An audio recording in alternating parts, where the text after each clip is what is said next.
If you're looking for an affordable and feature-rich rangefinder, then this might be it. What's happening, Panda Nation? Peter Von Panda here. This is by WOSPORTS. Whoa! It's for sports, and this is a rangefinder for golf. You can use it for other things too. Anything that you need to find range for, Tommy.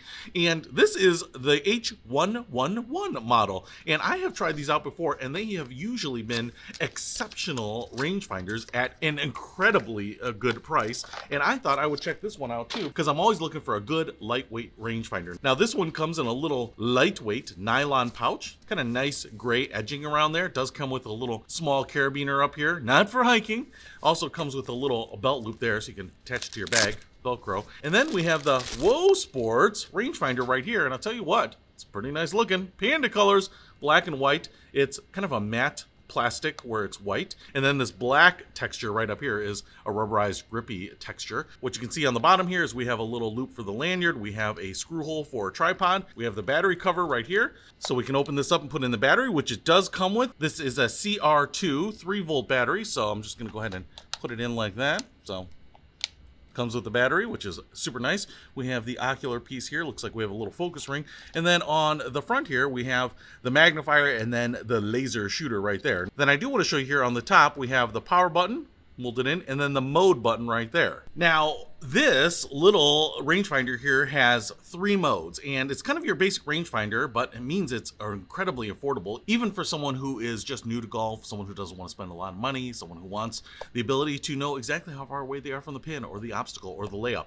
So you do have 3 modes here. The first mode is an instantaneous rangefinding mode on whatever the crosshairs are on. So you could point this at a tree, you could point it on the grass in front of a water hazard, something like that. You can also hold it down for 2 seconds and get to continuous mode, and then it is going to continuously read out the distance. Now, the second mode, 2, due, is the flag stick mode. And so what you will do here is get those crosshairs on the flag stick, and it will lock on the flag stick, and then it will give you the distance to the flag stick. And then the third mode is the speed mode. So if things are moving, you're moving this around, it will tell you what the speed is. I have never used the speed mode before, so you could certainly use it, I think, for other types of sports, but golf is usually not one where you are moving around a lot during the shot. So what we have to do now is take it out and see if it's accurate. Let's try it. So in the first mode here, it's going to laser range find to whatever you are targeting. So it's not going to try to pick out flag stick or anything like that. It's just going to bounce that laser off whatever you're pointing it at. And this is really nice, actually,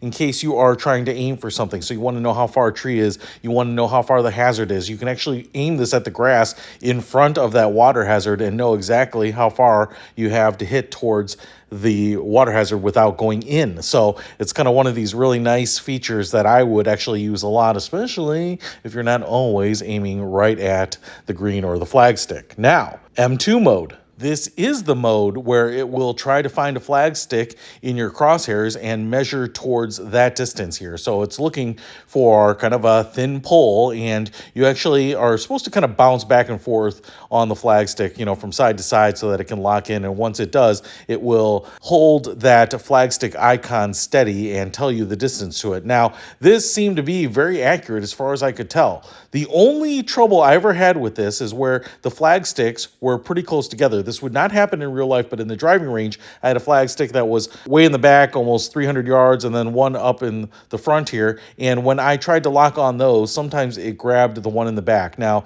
like I said, unless you have 2 greens that are close to each other and you're just kind of in alignment on them, I don't think this is a situation that you're going to have in real life. How accurate is this? Actually, my buddy had a Bushnell rangefinder scope, and he was asking how accurate it was. So we pulled that out. It's a few years old. It's still a very good scope, but I would say that in most cases, our measurements were very close. In one case, it was 5 yards different. In one case, it was 3 yards different. So I think very close between the two. And as far as I can tell, a really great option for a rangefinder scope that is light, feature-rich, and about $50. So if you are trying to find a device to help you get your game improved by getting good, accurate ranges to obstacles, hazards, to the pin, the green, I think this one is the one you want. I will put a link to it in the description below. Peter Von Panda, out. We